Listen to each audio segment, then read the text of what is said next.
So today we are going to discuss the importance of emotional quotient in the exam XGMT. Now, when I spoke to many of the faculty from the XIM and I asked them like, ये नाम आपने क्यों चुना emotional quotient और आपने कुछ और नाम नहीं चुना? So उन्होंने कहा कि we wanted to have the same kind of question as the decision making of Z, but दो major differences हैं इसमें. डिसीजन मेकिंग ऑफ ज़ैट में और हमारे इमोशनल क्वोशंट में. तो सबसे पहले आप ये अगर समझ जाएंगे तो दोनों एग्जाम के लिए आपको बातें क्लियर हो जाएंगी कि क्या फर्क है डिसीजन मेकिंग ऑफ ज़ैट में और इमोशनल क्वोशंट ऑफ.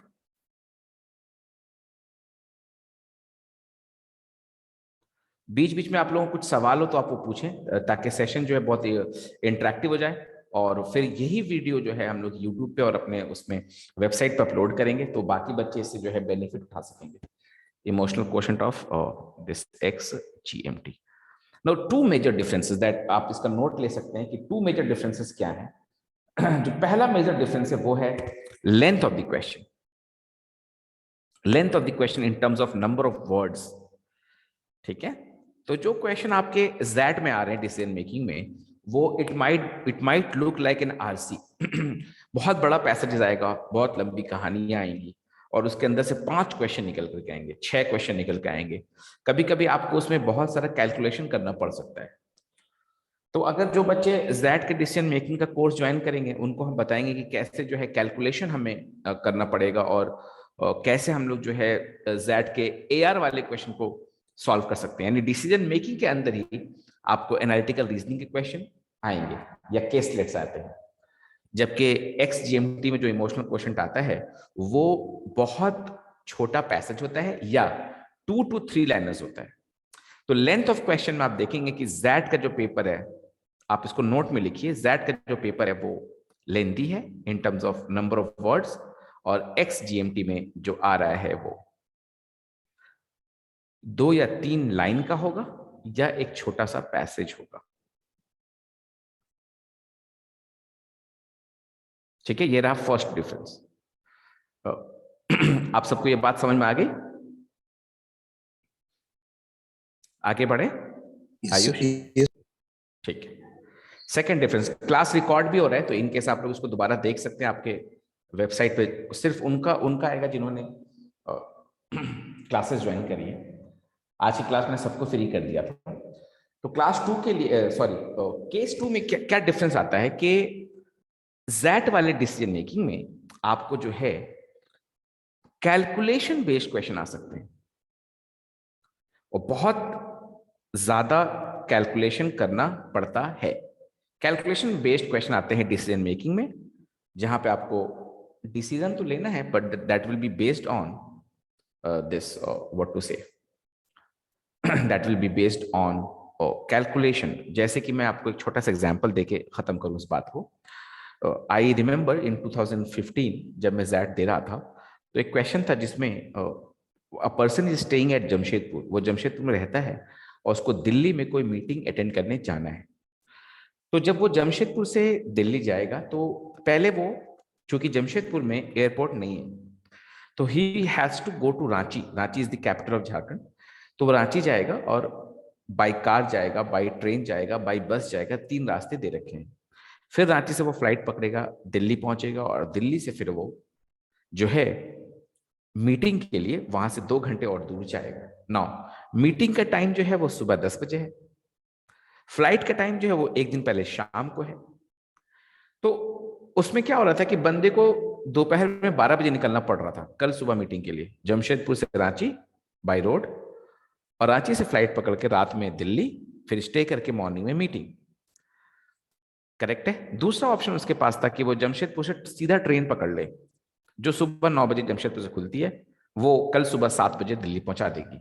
ऐसे कर करके 2-3 ऑप्शन दे रखे थे जिसमें प्योर कैलकुलेशन था. Decision will be based on the numbers. ठीक है. जो बच्चे घर से बैठ के क्लास अटेंड कर रहे हैं वो हाँ हूं ऐसा कर सकते हैं क्योंकि मुझे आदत नहीं है ऐसे विदाउट इंटरेक्शन पढ़ाने की.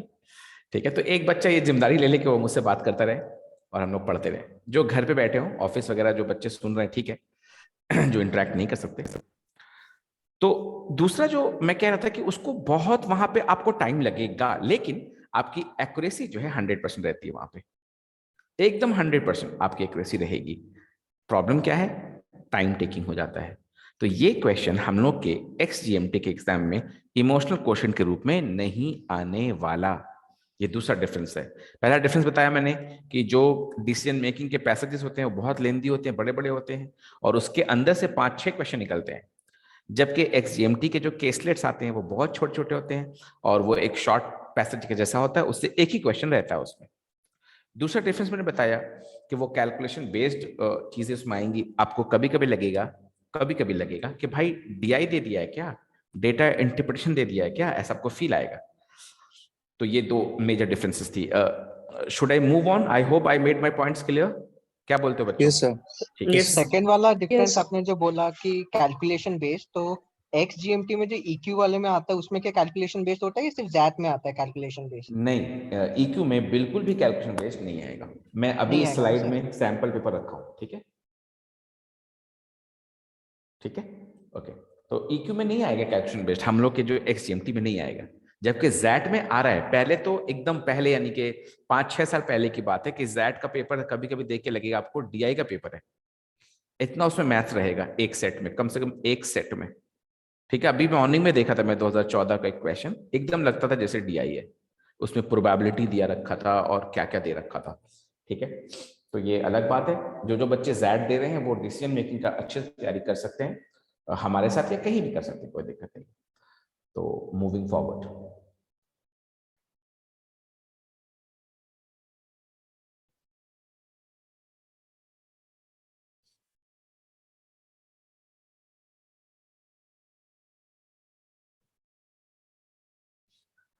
सो सबसे पहला क्वेश्चन मैंने लिखा है कितने नंबर ऑफ क्वेश्चंस आते हैं EQ में XGMT में। तो एक बात मैं सबको बता देना चाहता हूँ which is a bad news, कि इन लोगों के ना बहुत ही मर्क्यूरियल जो है ना, मैंने देखा है कि इनका दिमाग चलता है। आज एक बच्चा मुझे कह रहा था कि सर इन्होंने बहुत ज्यादा सिनोनिम से क्वेश्चन दिए थे, ठीक है, और लास्ट टाइम मुझे एक बच्चा कह रहा था कि सर इन्होंने बहुत ज्यादा सीरीज से क्वेश्चन दिए थे। एक साल बच्चा मुझे कह रहा था सर इन्होंने इसी साल का कैट पेपर उठा के छाप दिया था।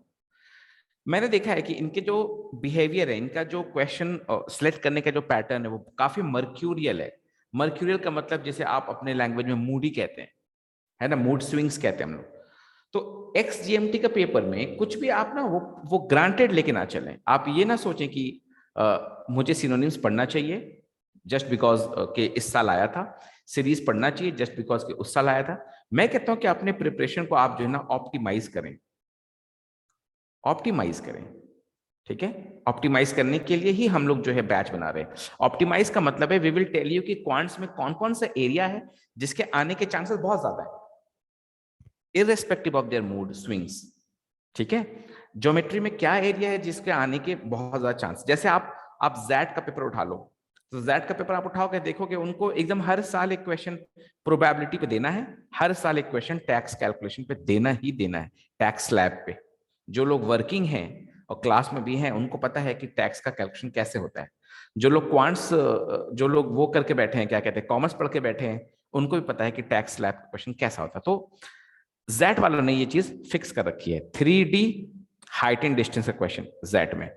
तो हमें पता होता है कि भाई कौन सा एरिया एकदम मैक्सिमम प्रोबेबिलिटी का है। फॉर एग्जाम्पल IIFT का पेपर आएगा तो इसमें गारंटीड है कि 2 क्वेश्चन जो क्वांट्स के होंगे that will be from the higher mathematics side. Higher math से आएगा 2 क्वेश्चन, अजीबो गरीब सा। जो इंजीनियर नहीं होगा क्लास में, अभी जो हमारे क्लास में बैठा है, उसको नहीं पता है कि एक्सपोनेंशियल और लॉगरिथमिक सीरीज क्या होता है। How many of you have heard of this? How many of you have heard of exponential and logarithmic series? Heard sir. You sir have heard, right? तो yes heard. Heard, okay. 11th-12th में जो हम लोग maths पढ़ते हैं, जो बच्चे अच्छे से पढ़ाई करते हैं, उनको पता होता है वो क्वेश्चन IIFT में एक आ जाएगा, या ऐसा एक क्वेश्चन आ जाएगा। तो मुझे पता है कि IIFT का नेचर क्या है, हम लोग को पता है। एक क्वेश्चन ऐसा आ जाएगा IIFT में जहां पे आपको इस फॉर्मूले का इस्तेमाल करना पड़ेगा, cos A is equal to B² + C² - A² / 2BC। ये फॉर्मूला जनरली हम लोग कैट के लिए रेकमेंड नहीं करते हैं, लेकिन आईएफटी में आ जाता है। तो इस एक क्वेश्चन से हमारी प्रिपरेशन जो है वो गड़बड़ानी नहीं चाहिए, क्योंकि आईएफटी में 20 क्वेश्चन क्वांट से आ रहा है मान लीजिए, तो हम तो 10 क्वेश्चन करके ही पूरा सेफ जोन में चले गए हैं। ठीक है, तो ये होती है स्ट्रैटेजी, ये होती है स्ट्रैटेजी। एक होता है नॉलेज गैप, एक होता है स्ट्रैटेजी गैप। तो वो आपको समझना होगा, हर एग्जाम का एक अपना स्ट्रैटेजी है, एक अपना नेचर है, एक अपना थीम है। ठीक है, हर एग्जाम की तैयारी एक जैसी नहीं होती है। सो नंबर ऑफ क्वेश्चन में मैं बता रहा हूं, आप लिख लीजिए कि ये 14 टू 18 के बीच में रहेगा इस साल। इमोशनल क्वेश्चन की बात चल रही है, एक्स जीएमटी की बात, ये आपको प्लीज नोट इट डाउन, वरना रिकॉर्डिंग देख के फिर आप नोट करना कि 14 टू 18 क्वेश्चन जो है इमोशनल क्वेश्चन में एक्स जीएमटी का रहता है। सेक्शनल टाइम लिमिट है उनका वहां पे, ठीक है, सेक्शनल टाइम लिमिट है, तो यानी कि सेक्शनल कट ऑफ भी है। So unless you are eligible for the top 2 disciplines HR और बीएम, तब तक वो सेक्शनल कट ऑफ ज्यादा उस पर ध्यान नहीं देते। आपका ओवरऑल परसेंटाइल अगर अच्छा हो गया, और इसके लिए भी मेरे पास एक आपने पुराना वीडियो अगर देखा है मेरा, या आप मुझसे पूछेंगे तो मैं आपको वो वीडियो भेज दूंगा। मेरे ही यूट्यूब चैनल में सबसे ज्यादा जो वीडियो देखा गया है, उस वीडियो को आप देखेंगे, उसके अंदर ये पूरा कट ऑफ के बारे में एक पूरा टेबल बनाया हुआ है।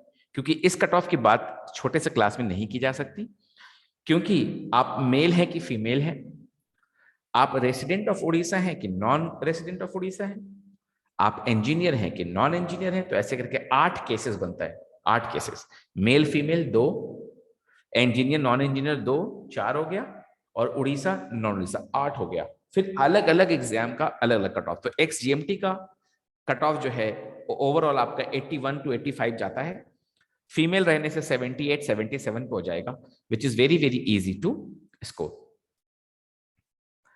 इमोशनल क्वेश्चन की टाइप ऑफ क्वेश्चन की बात हमने पहले ही कर ली कि भाई इसमें जो क्वेश्चन आ रहे हैं वो क्वेश्चन या तो 2-3 लाइन के होंगे, या फिर एक छोटा सा पैसेज दे दिया जाएगा, उसके ऊपर हमें सॉल्व करना रहेगा।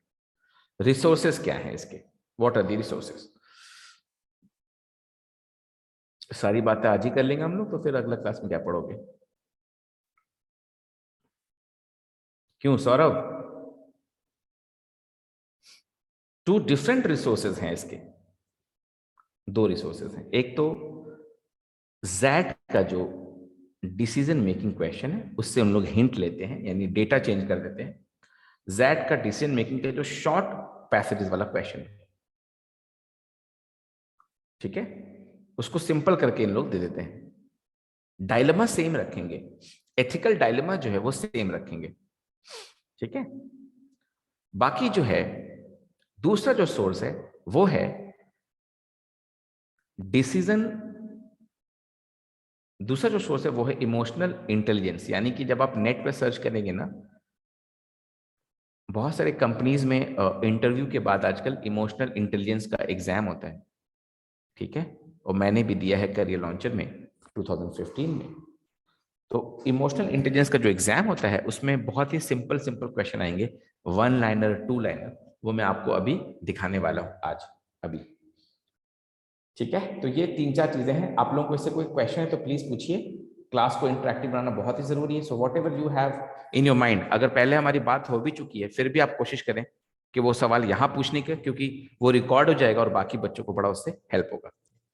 पूछिए, बच्चों को क्वेश्चन है तो पूछिए,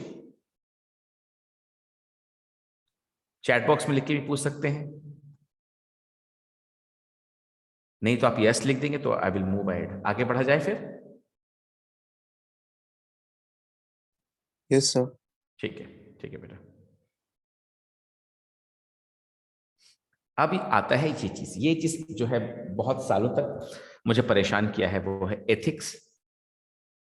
एथिक्स क्या होता है, ठीक है। और अगर एथिक्स, क्योंकि आमतौर पे जो मिडिल क्लास फैमिली के बच्चे होते हैं हमारी तरह, दुनिया में हर आदमी अपने आप को मिडिल क्लास ही समझता है, that is the tragedy with middle class people.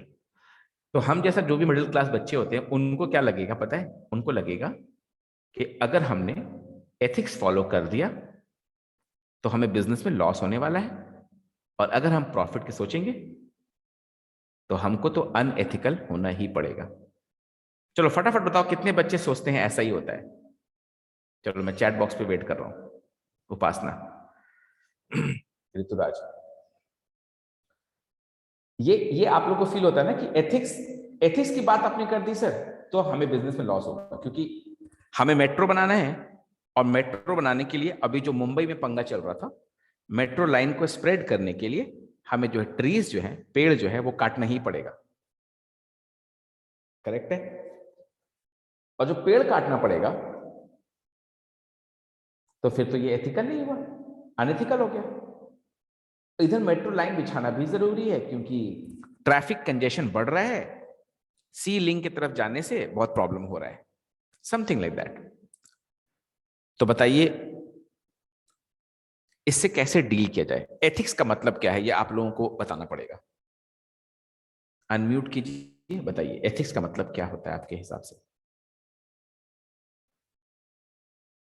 सारे बच्चे कोशिश करें पार्टिसिपेट करने का। Meenal, sir Rituraj, humanity sir जो दिखाना होता है, कि पोजेस।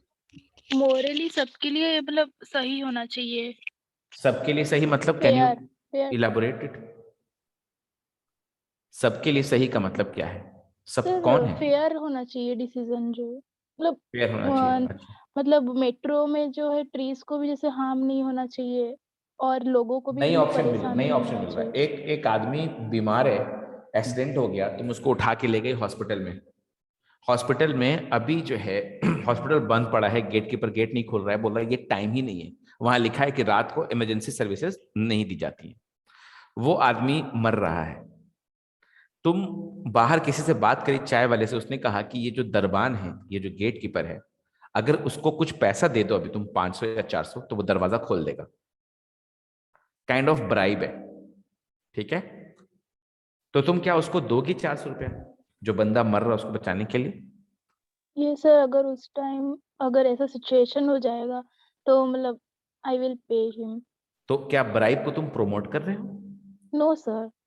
तो क्या सर ब्राइब इसका मतलब एथिकल ये है? नहीं है ना, पर वो वहां पर मर रहा है, वहां पर वो इंसान। इसी बात पे देखो, मैंने सवाल ऐसा पूछा कि तुमने जवाब दिया, लेकिन अगर मैं सीधा ये पूछता सारे बच्चों से कि ब्राइब देना कैसा है, तो सब कहते अनएथिकल है सर, कहते ना? जी नाउ सर। इसी चीज को एक बार समझना है, और ये एक ही बार समझा जाता है। आज के आज इस वर्ड को क्लियर कर लो, क्योंकि बहुत लंबे टाइम तक बच्चों को ये परेशान करता है। सबसे पहले तो जो तुमने किसी बच्चे ने मोरल वर्ड का इस्तेमाल किया, मोरल होता है एक इंसान का अपना खुद का इंडिविजुअल। बहुत अच्छा एग्जांपल मैं तुम्हें देने वाला हूं। आप लोगों में से कितने बच्चे वेजिटेरियन है? मीनल, मी मी कौन, मी कौन? सर अभिषेक अभिषेक साहू, ठीक है। और मीनल? Yes sir. क्या झूठ बोल रही है कि चिकन खाती है? नहीं सर। ठीक है। तो अभिषेक अब तू बता, मैं मुस्लिम हूं, ठीक है? हम लोग का एक एक फेस्टिवल ही है जिसमें जानवर को काट करके बलि दिया जाता है, करेक्ट है? Yes sir. अब बताओ ये एथिकली राइट है या रॉन्ग है?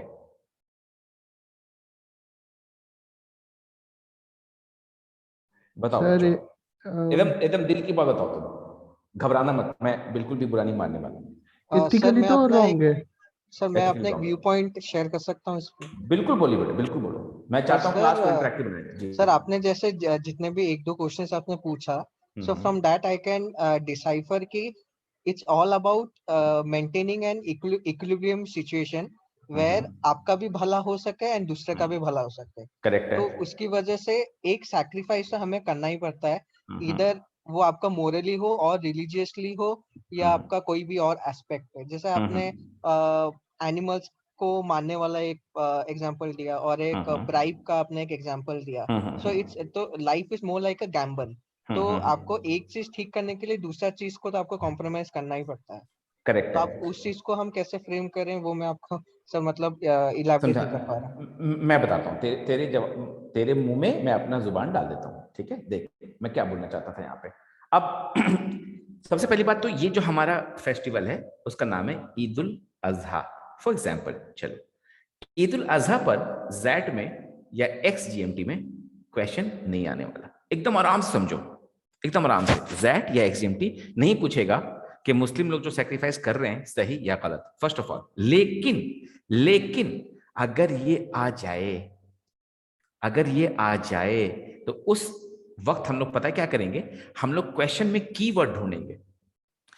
इसीलिए मेरे डिसीजन मेकिंग क्लासेस जो है ना सुपर हिट रहते हैं। क्वेश्चन जो लिखा होगा बच्चों, जो क्वेश्चन लिखा होगा उस क्वेश्चन में वो कीवर्ड देगा। वो बोल देगा मोरली, मैंने पूछा था एथिकली, वो बोल देगा मोरली राइट और रॉन्ग।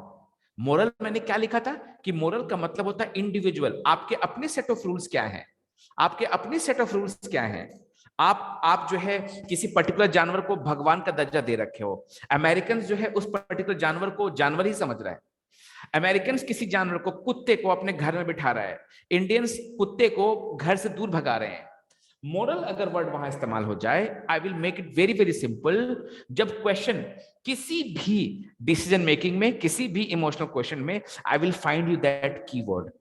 कीवर्ड जहां तुमने पकड़ लिया, उसे पूछेगा do you think sacrificing animal on the eve of Eid ul Azha is Morli wrong?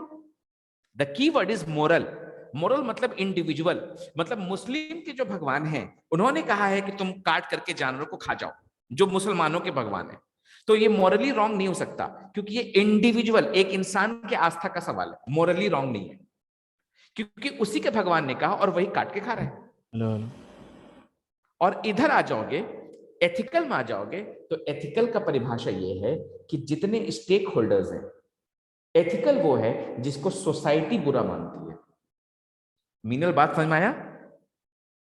Yes sir. Ethical वो है, एथिक्स वो है जिसको सोसाइटी बुरा मानती है। जैसे जैसे हम लोग बनाना खाएं, छिलका रोड पे फेंक दें, दुनिया का कोई भी एक आदमी कम से कम आपके चेहरे पे तो नहीं कहेगा कि ये चीज सही है, वो कहेगा नहीं ये गलत था तबरे सर। आपने किसी का पैसा लिया, उसको कोचिंग नहीं दी, पूरा दुनिया क्या कहेगी? एक तरफा कहेगी कि ये आपने गलत किया। बात समझ आ रहा है मैं क्या बोल रहा हूं? एथिक्स जो होगा पूरी सोसाइटी को लेके चलेगा, पूरी सोसाइटी उसे मानती होगी। सही या गलत का फैसला मत करना, क्योंकि सही और गलत बहुत ही डेंजरस चीज है। मैं इसको फिर एक एग्जांपल देकर समझाने की कोशिश करता हूं। दुनिया गोल है और ये सूरज के चक्कर काटती है। दुनिया गोल है और ये सूरज के चक्कर काटती है। ये बात इंसानों को कब मालूम चली? कितने 100 साल पहले मालूम चली? तब तक लोगों का क्या यकीन था? Sir around 1500। अराउंड 1500 तब तक लोगों को ये मालूम था कि सूरज जो है मुझे तक 1500 के ईयर्स अगो तो ठीक है, लेकिन अभी 300-400 साल पहले तक लोग सोचते थे कि सूरज जो है वो चक्कर काट रहा है दुनिया के। और जिस आदमी ने पहले इसको कहा कि ऐसा नहीं होता है, उसको चर्च ने जो है सूली पे चढ़ा दिया। तो यहाँ पे एथिक्स जो वही होगा जो पूरी दुनिया मान रही है। Ethics society, moral individual. आराम समझो, एथिक्स सोसाइटी, मोरल इंडिविजुअल। अब पूरी सोसाइटी मान लो अरब कंट्री में चली गई, अरब कंट्री के अंदर जानवर को हज के मौके पर लोग सेक्रीफाइस करते हैं।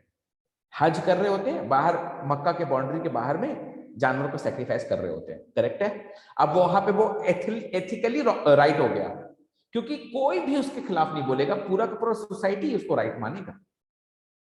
Ethics society, moral individual. आगे बढ़े? Excuse me sir.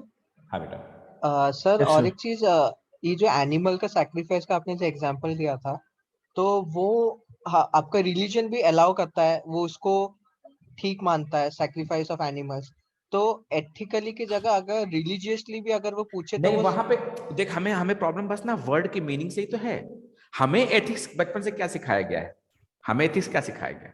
हमें एथिक्स सिखाया गया कि जो काम सही और गलत, हम जिसे एथिक्स मान रहे हैं ना, वो डेफिनेशन ही गलत है। जो जिसको जैट और एक्सजीएमटी एथिक्स मान रहा है ना, उसका डेफिनेशन ही अलग है। इसीलिए परेशानी मुझे भी बहुत हुई बचपन से इसको समझने में। बात समझ आ रहा है? क्योंकि मैं तुम्हें बताता हूं, when you go to a Muslim community, वो कहेंगे कि जब कोई मर जाए, जब कोई जिंदा हो, किसी जानवर को, किसी पेड़ को, किसी भी चीज में आग मत लगाओ। ठीक है? Very very clear. तो वो बोलेगा कि जैसे मोस्ट कॉमन एग्जांपल है जैसे बीफ, वो हिंदू रिलीजन वो सपोर्ट नहीं करता, बिल्कुल लेकिन मुस्लिम्स वो सपोर्ट करते हैं। जी। तो अगर हमें क्वेश्चन पूछा जाए कि वो रिलीजियसली ठीक है या गलत है, तो मुस्लिम सोसाइटी पहली बात तो ये क्वेश्चन पूछेगा ही नहीं, वो वहां पे एथिक्स हाँ, लाएगा ही नहीं, ये Question पूछेगा नहीं सर। पूछेगा ही नहीं। बात समझ में क्या बोल रहा हूँ, ये सर ये वो पूछेगा। रिलीजन के पूछेगा ऊपर नहीं पूछेगा। पूछेगा ही नहीं। लेकिन अगर कभी फंस जाता है, वो तुम्हें कभी फंस जाएगा तो कभी नहीं, लेकिन सारे क्वेश्चन तुमको डायलेमा में डाल देंगे डायलेमा में तुमको डाल देंगे क्वेश्चन। इतना ध्यान रखना, ऐसा भी नहीं होगा कि तुम्हें क्लियर कट आंसर दिखाई देगा, ठीक है। तो उस डायलेमा से निकलने के लिए देखना कि उस सोसाइटी में क्या नॉर्मल कल्चर है। मैं अभी एग्जाम्पल पूरा करता हूं, वही तो मैं समझाऊंगा, एकदम क्लियर समझ में आएगा। जैसे कि हिंदू ब्रदरीन जो है, हिंदू भाई जो है, वो कह रहे हैं कि गौ जो है हमारी माता है और ये हम पूजनीय है, सबसे जो है पाक क्रिएचर जो है वो गाय है, ठीक है। नॉन हिंदू यानी कि not only Muslims, entire world accept Hindus, right, non Hindu जो लोग हैं वो कह रहे हैं ऐसा कुछ नहीं है, इट्स अ नॉर्मल एनिमल। अगर आप चिकन को खा सकते हो, अगर आप मटन खा सकते हो, तो हम ये भी खा सकते हैं, उनका कहना है, ठीक है। तो मैं कह रहा हूं कि अगर हम लोग ऐसे चले, रिलीजियसली चले, तो इधर कहेंगे ये लोग, मुस्लिम कह रहा है अपने किताब के हिसाब से कि हम मच्छर को भी नहीं जलाएंगे मारते वक्त, हम कोई खाना को जला के नहीं खाएंगे, हमें जंगल खत्म करना हो हम उसमें आग नहीं लगाएंगे, हम किसी भी इंसान को जब मौत की सजा, कैपिटल पनिशमेंट है इस्लाम में, लेकिन उसे जला के नहीं दे सकते, करेक्ट है। हम जिंदों को भी नहीं जलाएंगे, करेक्ट है। हिंदू धर्म में हमें क्या कहा जा रहा है कि हमको पंच तत्व में विलीन होना है, करेक्ट है। हम हमारे जिस 5 चीजों से मिलकर हम बने हैं, हमें पंच तत्व में विलीन होना है, तो हमारे यहाँ जो डेथ होगा उसका जलाना जरूरी है। Getting my point? Hello everyone. Yes, sir. हाँ सर, हाँ सर। अभी बात समझ रहा है मैं क्या बोल रहा हूँ? एकदम क्लियर। तो मुस्लिम्स बोल रहे हैं कि हम जला नहीं सकते, किसी को जिंदा को भी नहीं जला सकते, चाहे वो दुश्मन भी क्यों ना हो। हिंदू भाई क्या कह रहे हैं कि मुर्दा को भी हम जला सकते हैं, क्योंकि अगर हम ना जलाएं तो उनकी आत्मा भटकती रहेगी। तो क्योंकि ये सोसाइटी जो है, इस सोसाइटी, वहां पे क्वेश्चन का अगर तू कीवर्ड पकड़ लेगा ना, कीवर्ड पकड़ लेगा, एकदम क्लियर हो जाएगा। तो ये देखना कि वो एथिक्स की बात करता है, मोरल की बात करता है, रिलीजियस की बात करता है, इकोनॉमिक्स की बात करता है, वहीं पे बोल देगा कि which of the following option is best suited for the profit of the organisation. वहीं पे बोल देगा कि प्रॉफिट कमाना है। अब एक बार प्रॉफिट आ गया, बहुत सारे ऐसे स्लॉटर हाउसेस है इंडिया में जिसके मालिक जो है नॉन मुस्लिम है, बहुत सारे स्लॉटर हाउसेस, और जो मीट जो है वो एक्सपोर्ट करते हैं वो लोग, ठीक है। जो उनको क्या दिख रहा है, उनको प्रॉफिट दिख रहा है, करेक्ट है ना, उनको प्रॉफिट दिख रहा है। तो वहां पे जब ये क्वेश्चन आएगा वो तुम्हें क्लियर बता देंगे कि आपको जो क्वेश्चन का जवाब देना है, आपका कीवर्ड क्या है। रिलीजियस के बिना पे बोलेंगे तो तुम रिलीजियस पॉइंट ऑफ व्यू से सोचना, एथिक्स के बिना पे बोलेंगे तो तुम सोसाइटी के हिसाब से बोलना, मोरल के बिना पे बोलेंगे तो इंडिविजुअल बन के बोलना, इकोनॉमिक्स के हिसाब से बोलेंगे तो तुम पैसे को प्रायोरिटी दे के बोलना, प्रॉफिट का बोलेंगे तो उसके हिसाब से बोलना, ऐसे कर करके। तो इसमें कोई भी तुम्हारा कंफ्यूजन एकदम खत्म हो जाएगा if you can pick up the keyword. बात समझ आई? और किसी ने मुझे कहा था कि स्टेक होल्डर्स को देखो, स्टेक होल्डर्स को देखो। When you solve a situation, look at the stakeholders involved, look at the stakeholders involved. When you see a situation, look at the stakeholders involved. किसी भी कहानी के अंदर में जो क्वेश्चन आप लोगों को आने वाला है, उसमें एक एम्प्लॉय कुछ बदमाशी कर देगा, वो एम्प्लॉय का रिपोर्ट जो है मैनेजर को, सुपरवाइजर पहुंचा देगा। ये ऐसे क्वेश्चन आते हैं एग्जाम में, ठीक है। सुपरवाइजर ने कंप्लेन कर दिया कि भैया ये एम्प्लॉय ने ये बदमाशी करी है, रात में फैक्ट्री में इसको ये 4 घंटा सो गया था। ये बात मैनेजर को पहुंच गई। मैनेजर बोला मैं तो इसको निकाल दूंगा क्योंकि इसका कंप्लेंट बहुत आ रहा है, इसका कंप्लेंट बहुत आ रहा है, मैं तो इसको जो है आज पिंक स्लिप देने वाला हूं। I will tell him to write off from the company. So आज मैं इसको पिंक स्लिप देने वाला हूं, बोलूंगा भैया तू निकल जा। मैनेजर ने जो डिसीजन लिया वो सिर्फ और सिर्फ सुपरवाइजर की बात सुन के ले लिया। मैनेजर ने नहीं समझा कि मुझे एम्प्लॉय को बुलाऊं, देखूं, बात करूं, उसके बारे में सुनूं, 2-4 और एम्प्लॉय से बात करूं, उससे भी सुनूं, सुपरवाइजर के बारे में सबसे फीडबैक लूं। उसने स्टेक होल्डर्स को इन्वॉल्व नहीं किया। बच्चों समझ में आ रहा है, हाँ या ना? Yes sir. स्टेक होल्डर को इन्वॉल्व करना है। जिस ऑफिस में मैं क्लास ले रहा हूं उसके 3rd फ्लोर पे स्टूडेंट्स रहते हैं, तो मैं प्रैक्टिकल बात बताता हूँ आज की बात। 3rd फ्लोर में स्टूडेंट्स रहते हैं, उनका कंप्लेन 2nd फ्लोर वालों ने कर दिया मकान मालिक से, 2nd फ्लोर ने कर दिया मकान मालिक से। मकान मालिक ने मुझे आज फोन लगाया मॉर्निंग में, कहा तबरेज जी ऊपर वाले बच्चे बहुत बदमाशी करते हैं, हमने उनको बोल दिया है दिसंबर में निकल जाओ। मैंने पूछा कि क्या आपने किसी और से इस बारे में बात करी? उन्होंने कहा नहीं। मैंने कहा क्या आप यूपी बिहार में कभी रहे हो, वहां के बच्चों को देखो कितनी बदमाशी करते हैं, क्या बदमाशी किया है बच्चों ने? उन्होंने कहा कि मुझे नहीं पता, वो मेरे बच्चे नहीं है, लेकिन मैं बता रहा हूं। तो जो मेरे बिल्डिंग के जो ओनर है उन्होंने डिसीजन ले लिया सिर्फ एक स्टेक होल्डर से। उन्होंने बच्चों से बात नहीं करी, उन्होंने मेरे से बात नहीं करी, उन्होंने किसी से बात नहीं करी। बच्चों समझ मारी मेरी बात ना? बिल्कुल यस सर। एक आदमी ने, हाँ ये हो जाता है इमोशनल, बहुत बहुत ही बारीक सी चीज है, और इसको पढ़ते पढ़ते तुम एक अच्छे मैनेजर भी बन जाओगे। बहुत ही बारीक सी चीज है, तुम्हें अपने इमोशंस को बाहर लाना ही नहीं है। जब बायस्ड नहीं होना चाहिए। बायस नहीं, तुम अपने इमोशन को अंदर रखो, बस मैं इतना बताता हूँ। जैसे कि जब हम लोग कभी कोई इंटरव्यू में जाते हैं, बीइंग एन मुस्लिम, तो वो लोग जानबूझ करके ना कुछ इस्लाम के खिलाफ बात करते हैं। कौन? इंटरव्यू लेने वाला। उनके दिल में कुछ बुराई नहीं रहती है, लेकिन वो क्यों बोलते हैं? ताकि मैं भड़क जाऊं, भड़क के कुछ उल्टा पुल्टा जवाब दे दूं। जानबूझ के बोलेंगे बुर्खा क्यों पहनते हैं, नकाब तो कहीं कुरान में लिखा नहीं है, पर्दा क्यों करते हैं? तो हम जब उसका जवाब देते हैं तो हम बिल्कुल भी ऐसा जवाब देते हैं कि वो लोग, जवाब देने का भी तो तरीका होता है ना, वो लोग बहुत ही खुश होते हैं, बोले कि मैं तो जानबूझ के आपको भड़का रहा था कि अगर आप भड़क जाएंगे तो मैं देखूं तो सही।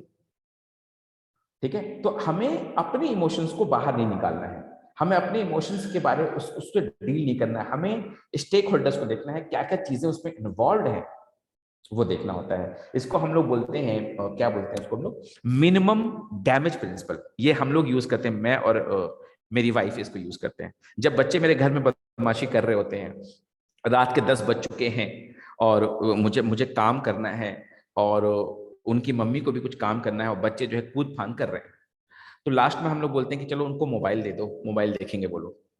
मोबाइल देखने से बच्चे बिगड़ जाते हैं और बहुत सारी परेशानियां होती है, लेकिन उस वक्त हम लोग लगाते हैं मिनिमम डैमेज प्रिंसिपल, कि अगर इसको भी मोबाइल ना दिया तो आके मेरे लैपटॉप पे मार देगा, मेरे टैब पे कुछ हमला कर देगा, मेरे कमरे कोई किताब फाड़ देगा मेरा छोटा बेटा। ठीक है, तो इस चीज को ध्यान रखो कि हर एक सिचुएशन को डील करने के लिए एक्सट्रीम पे जाना जरूरी नहीं है। मिनिमम डैमेज प्रिंसिपल अगर तुम सीख जाओ, जो हम लोग इस्तेमाल करते हैं या मैं करता हूं, तो शायद तुम्हें लाइफ में भी बहुत सारी चीजों से डील करने का वो मिल जाए, अकल आ जाए। मिनिमम डैमेज प्रिंसिपल, बात समझ आया कि उस सिचुएशन में कम से कम डैमेज किस चीज से होगा। दूसरी बात, जितने भी एक्स जीएमटी के बच्चों से मैंने अभी मॉर्निंग में भी बात करी, जिन्होंने 99 परसेंटाइल से ज्यादा लाया, तो उसने कहा कि देखिए सर, इमोशनल क्वेश्चन का एक ही लॉजिक है, आपको एक्सट्रीम पे नहीं जाना है, आपको एक्सट्रीम पे नहीं जाना है। मैं कुछ तुम्हें दिखाता हूं, जैसे ये क्वेश्चन तुम लोग के सामने है, इसको थोड़ा पढ़ो। I will give you some time. Video record pause करो तो आइए इसको डिस्कस कर लेते हैं। सर शायद आप ये वाला टेस्ट में डाले थे। बिल्कुल बिल्कुल टेस्ट में होगा। हाँ ये सर मैं सॉल्व की थी वाला। बिल्कुल टेस्ट में होगा, ये सबसे सर, पहला क्वेश्चन। सर मेरा आवाज आ रहा है? हाँ बिल्कुल आवाज आ रही है, बताइए। ठीक है, ठीक। हाँ, बात करते रहिए, रिकॉर्डिंग में जब बच्चे सुनेंगे तो उनको बहुत अच्छा लगेगा। ठीक है, सीमा एक फाइनेंस मैनेजर है एमएनसी में, एंड फेल्ट, अगर इसको सॉल्व कर पा रहे हो तो इमोशनल क्वेश्चन आपका 80% हो जाएगा वहां पे, याद रखना। ठीक है, felt that gender discrimination at the work place hampered her career growth. लेकिन थोड़ा सा समझते हैं इसे, क्या इससे तो बहुत कहानी में बोलने वाला हूं। फ्रस्ट्रेशन में आकर के उसने जॉब छोड़ दिया और अपनी एक कंपनी खोल दी। ये पहला स्टेप मुझे उसका गलत लगा था। वैसे अपनी कंपनी खोलने का रीजन नेगेटिव नहीं होना चाहिए था। तो जब इस पैसेज में पढ़ता हूं, मैं बार बार देखता हूं, she quit the job and started the company out of the frustration. नहीं, आपको कंपनी खोलना है, आप उसके प्रति मोटिवेशन रखिए, नेगेटिव रीजन से मत खोलिए। तो ये मेरा अपना पर्सनल नजरिया है, इससे पैसेज का कोई लेना देना नहीं है। While starting her company, Seema decided that she would have equal proportion of males and females. बहुत अच्छी बात है, लड़का लड़की वो बराबर रखेगी। 6 साल में सीमा emerged as a very successful entrepreneur and expanded her business to 8 locations in the country. However, Seema recently started facing an ethical dilemma, because she realized that the female employees were not willing to travel across cities and work late hours, as the work required them to do. बाहर जाने के लोग नहीं है, male employees आराम से. Seema started to feel the pressure of reducing the proportion of female employees. भाई अब कम करना पड़ेगा. On the other hand, she is aware that equal representation was one of the strongest reasons for her to have founded the company. What should she do as the conscious female entrepreneur? ये question है, क्या करना चाहिए उसे. तो यहाँ पे keyword है, this one is the keyword. जैसा मैंने कहा था, ये Z का पेपर से है, ये कीवर्ड है. कीवर्ड आपका फीमेल नहीं है, कीवर्ड आपका एंटरप्रेन्योर नहीं है. बच्चे सोचेंगे female is the keyword. No, this is the keyword. Conscious का मतलब होता है a feeling, a sense of being right और रॉन्ग. आदमी बोलता है ना, मेरे जमीर को गवारा नहीं देता है. यहां पे हमें डिसीजन लेना पड़ेगा सोच समझ करके. चलिए, सबसे पहले मैं आपको बोलता हूं, ऑप्शन ई को आप क्यों नहीं आंसर चूज कर रहे हैं? ऑप्शन ई आपका आंसर क्यों नहीं है? Hello hello hello hello. Sir क्योंकि आपने बोला था कि मिनिमम डैमेज प्रिंसिपल यूज करना होता है. जी, सर ये तो नेगेटिव पे Sir, हो जा because रहा it है. is too extreme, sir. Extreme word, extreme is the keyword. हाँ सर. तो But जब it तुम means जाओ, that she is giving up. She is giving up. और ये कोई बात हुआ क्या? जनरली सोचो, एक अकेला बन के मत सोचो. जैसे हम लोग अभी क्लास में डिस्कस कर रहे हैं ना, एग्जाम में बैठ के वैसे ही सोचना कि सब लोग बैठे थे, 10 बच्चे क्लास में, 10 बैठ के सोच रहे थे, तो बच्चे क्या बोलते. कभी भी अपना दिमाग मत ले आना. जब मैं सॉल्व करता हूं एग्जाम में ज़ैट में, मैं सोचता हूं कि पूरे क्लास चल रही है, सब बच्चे क्या बोलेंगे, सारे बच्चे क्या बोलेंगे, ज्यादा वोट किसको देंगे. ये एक बहुत अच्छा अप्रोच है. ज्यादा वोट किसको मिलेगा, ज्यादा वोट किस क्वेश्चन को मिलेगा. तो अपने आंसर को खत्म कर दो, अपने ईगो को खत्म कर दो. मैं हूं ही नहीं. जब मीनल बैठ रही है तो सोच रही है पूरा क्लास के आंसर करेगा. अभिषेक बैठ रहा है, सोच रहा है पूरा क्लास के आंसर करेगा. जो पूरा क्लास आंसर करेगा वो पक्का सही आंसर होगा. बहुत ही कम चांसेस है कि वो गलत आंसर होगा, क्योंकि वो सारा एंगल ऐड कर रहा है. सारा एंगल वो ऐड करेगा. एक एंगल से मीनल सोचेगी, एक एंगल से अभिषेक, एक एंगल से अरूप, एक एंगल से उपासना. हर कोई अलग अलग एंगल और पॉइंट ऑफ व्यू ऐड कर रहा है. ठीक है, तो लास्ट वाला ऑप्शन को हम लोग कैंसिल करते हैं, क्योंकि ये एक्सट्रीम है. धंधा बंद करने की बात क्यों है, यहां तो हमें डील करना है प्रॉब्लम से. चलिए, सी ऑप्शन को क्यों क्रॉस करो, let the status quo continue. क्या प्रॉब्लम है इसमें? सर उसमें कोई सोल्यूशन उसने मेंशन नहीं किया है. प्रॉब्लम हमें दिया गया लेकिन सोल्यूशन मेंशन नहीं किया है. Sir, because the aim has to be also to maximize profit in that sense. No no, यहां पे देखो कहीं पे लिखा है कि वो एथिकल डायलेमा फेस कर रही है. करेक्ट है, लिखा है ना. तो अगर हम सिचुएशन से हैंडल ना करें तो एथिकल डायलेमा जो है उसके अंदर वो कंटिन्यू रह जाएगा. यही ना कहना चाह रहे कि हम कुछ ना करें. अगर ये सिचुएशन कंटिन्यू किया तो फीमेल एम्प्लॉय इनसिक्योर समझेंगे अपने आप को. इनसिक्योर वर्ड यूज कर रहे हो, फीमेल एम्प्लॉय इनसिक्योर यूज कर रहे हो. ये क्योंकि लेट नाइट तक वर्क करना, फिर बिल्कुल धीरे बिल्कुल धीरे बिल्कुल बिल्कुल बिल्कुल बिल्कुल फीमेल एम्प्लॉय लेफ्ट करने लगेगी जॉब. गुड एंगल, क्योंकि female employees were not willing to travel across cities. मतलब ऐसा होता होगा मेरे ख्याल से कि किसी फीमेल एम्प्लॉयज को काम मिल गया कि जाओ भाई तुम वहां जाना है, तुम्हें केंद्रपाड़ा जाना है फॉर एग्जाम्पल, और वो फिर पता चला कि नहीं, वो जाने को तैयार नहीं है ना, ऐसा कुछ. Yes sir. हाँ, और कोई कुछ बोल रहे थे?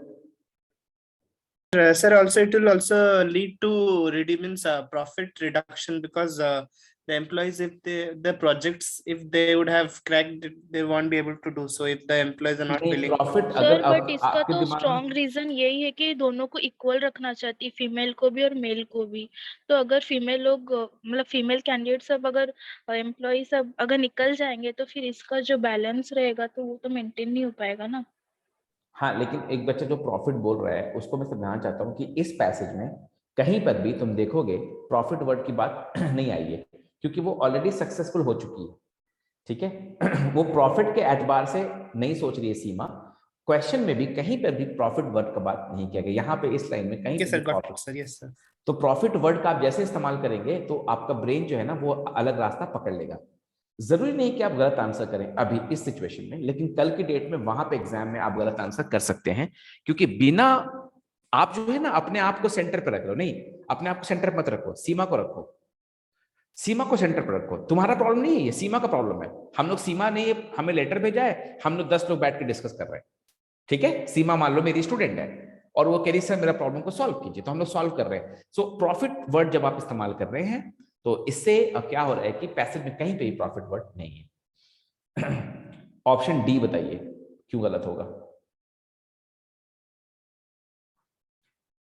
सर इसका जो प्रॉब्लम है वो तो ऑप्शन डी से ज्यादा बढ़ जा रहा है, तो नेगेटिव नेगेटिव हाँ नेगेटिव है। नेगेटिव और उसके साथ जी, इसका जो मेन आइडिया था कंपनी मेन खोलने आइडिया, के यस पीछे, यस, वेरी गुड, कंपनी खोलने का पीछे की equal proportion, equal Equal. Representation रहेगा, तो ये तो जी खत्म हो जाएगा।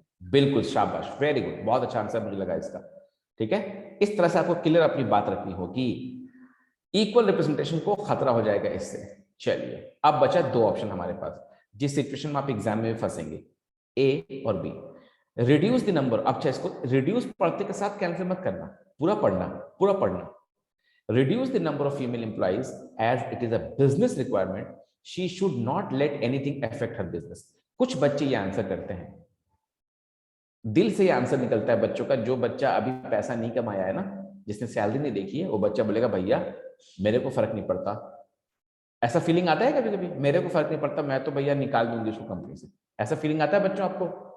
नहीं सर, No, क्यों? sir.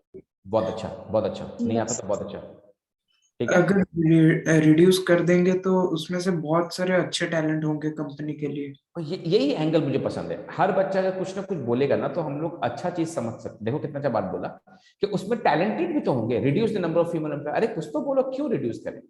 बिजनेस रिक्वायरमेंट, ऐसा बिजनेस नहीं कह रहा है, बिजनेस नहीं कर रहा है कि, बिजनेस कह रहा है कि जो काम ट्रैवल का है वो मेल को दे दो, बिजनेस ये कह रहा है। बिजनेस ने कब बोला कि reduce the number of female employees? It is illogical what it is saying. ये जो कह रहा है ना क्वेश्चन, वो गलत बात कह रहा सर है। और इसका जो मेन आइडिया है वो भी मतलब नहीं हो रहा है इसमें, ये ऑप्शन में।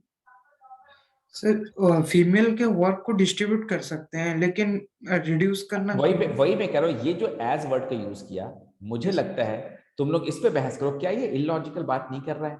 ऑप्शन ये कह रहा है कि लड़कियों को कम कर दो क्योंकि बिजनेस ऐसा कहता है।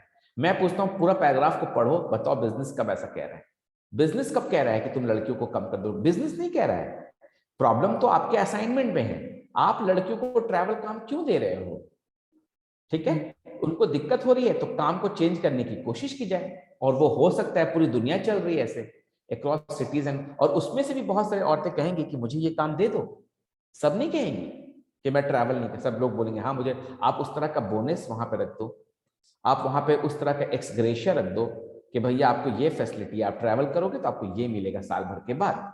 तो कुछ औरतें आगे आएंगी जिनके फैमिली में प्रॉब्लम है, कहेंगी कि हमें जो है आप वो काम दे दीजिए, और कुछ मर्द आगे आएंगे कि भैया हमें दे दो वो काम क्योंकि हम ट्रैवल करके। बोलो बेटा। सर लेकिन बोनस का जो रखेंगे उसमें तो क्यूरियोसिटी बढ़ेगा एम्प्लॉयज का, वो तो आ जाएंगे, लेकिन कल के लिए अगर कुछ मतलब गलत होता है, दूर ट्रैवल करना लेट नाइट को, फिर कंपनी का जो कंपनी में ऑलरेडी जनरली कंपनी में चीज रहता है ना, जनरली कंपनी में, आप विप्रो में, इन्फोसिस में, टीसीएस में काम करते हैं, कहीं भी करते हैं, आपका अगर सुबह का शिफ्ट है, शाम का शिफ्ट है, आपका चेंज हो जाता है, नाश्ता का पैसा मिलता है, खान रात के डिनर का पैसा मिलता है, और कुछ उसमें एक्स्ट्रा ऐड हो ही जाता है, वो मैनेजर आपका ऐड कर देता है। हर जगह है ये चीज।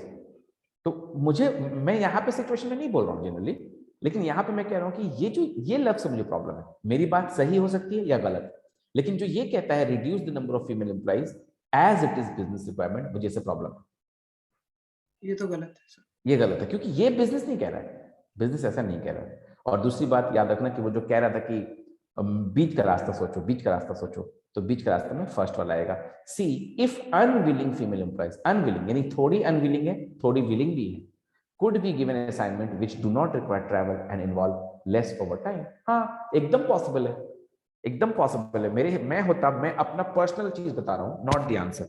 मैं होता तो ट्रैवल को ट्रैवल वालों को बोनस देता, ट्रैवल ना करने वाले को थोड़े कम पैसे देता, और आराम से सुकून से काम करो। हर तरह के एम्प्लॉयज हैं और ऐसा हम कर सकते हैं,